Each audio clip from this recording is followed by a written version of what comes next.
জাতীয় সঙ্গীত পরিবর্তন করার দাবি এবারই শুধু উঠছে তা নয়, এর আগেও বারবার উঠেছে, আপনারা জানেন। কেন উঠেছে সেটা নিয়ে তর্ক আছে, বিতর্ক আছে। এটা উঠা উচিত কিনা, বা এই সঙ্গীত থাকা উচিত কিনা, বা জাতীয় কোনো গীত, জাতীয় কোনো স্লোগান থাকা উচিত নাকি সেটা পরিবর্তন করা দরকার, সেটা নিয়ে আলোচনা হতে পারে। আমি সে আলোচনায় যাব, তার আগে একটু প্রাসঙ্গিক অন্য একটা বিষয় বলি। সেটা হলো যে দেশপ্রেমের নামে, দেশত্ববোধকতার নামে, দেশত্ববোধক কাজের নামে আপনি কোনো গীত, মিউজিক সংযুক্ত করে, বাদ্যযন্ত্র সংযোগে আপনি যদি কাউকে শুনতে বাধ্য করান, তাহলে সেটা তার স্বাধীনতার খর্ব করার শামিল, বিশেষ করে মুসলমানদের ক্ষেত্রে। কারণ ইসলাম যেহেতু বাদ্যযন্ত্র যোগে কোনো গান বাদ্যকে অ্যালাউ করে না, কোনো গানকে অ্যালাউ করে না, বিধায় আপনি দেশাত্মবোধক গানের নামে, দেশপ্রেমের নামে আপনি আমাকে যদি এটা চাপিয়ে দেন, তাহলে এটা হবে আমার অধিকার লঙ্ঘন করা, আমার অধিকার খর্ব করা। সোজা কথা, দেশের সংখ্যাগরিষ্ঠ মানুষ যেটাকে হারাম মনে করে, সেই কাজ আপনি দেশের মানুষের উপরে চাপিয়ে দিতে পারেন না।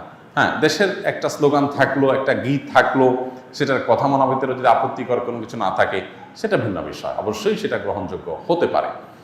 এবার আসা যাক এই গানটা নিয়ে, যে আমাদের যে জাতীয় সঙ্গীত আছে, আপনারা জানেন যে রবীন্দ্রনাথের লেখা এই গানটি বাংলাদেশের জন্মেরও আরো বহু আগে তিনি লিখেছেন। এই গীতটা মূলত বাংলাদেশকে কেন্দ্র করে লেখা হয়নি।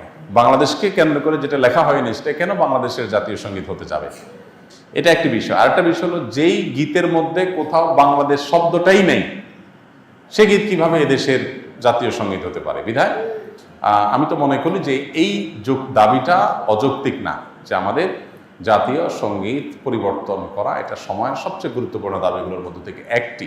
আরেকটা এখানে বিষয় হলো যে আপনারা জানেন যে হিন্দু ধর্মাবলম্বীরা তারা পূজনীয় বা দেবতা তুল্য এরকম কিছু মানুষ বা কোনো ব্যক্তি বা বস্তু থাকে, তাদেরকে তাদের দৃষ্টিতে তারা সেগুলোকে মা বলে সম্বোধন করে।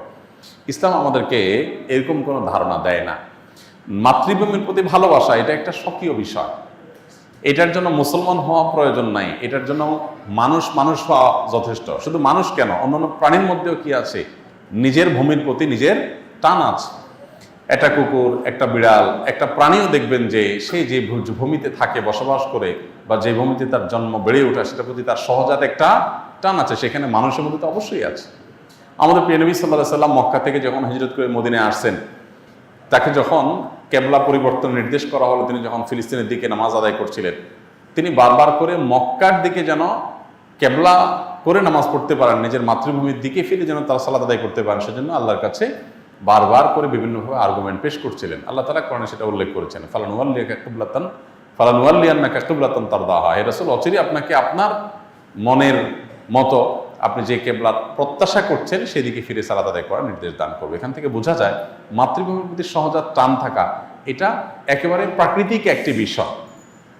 বিধায় এইটার জন্য কোনো জাল হাদিস বানানোর কোনো প্রয়োজন নাই, যে হব্বুল্লাতন মিনাল ঈমান, দেশপ্রেমের অঙ্গ, এরকম কোনো হাদিস নবী সাল্লাল্লাহু আলাইহি ওয়াসাল্লাম বলেন নাই। নবী সাল্লাল্লাহু আলাইহি ওয়াসাল্লাম নিজেই নিজের মাতৃভূমিতে তার ভালোবাসা ছিল। সো একজন মানুষ হিসেবে আমাদের মধ্যে সেটা থাকবে, দায়িত্বশীলতা থাকবে, সেটাই স্বাভাবিক। আলাদা করে জাল হাদিস বানানোর প্রয়োজন নাই। যাই হোক, তো মাতৃভূমির প্রতি টান এক জিনিস, আর সেটাকে পূজা করা আরেক জিনিস। ইসলাম আমাকে এটাকে পূজনীয় করতে বলে নাই।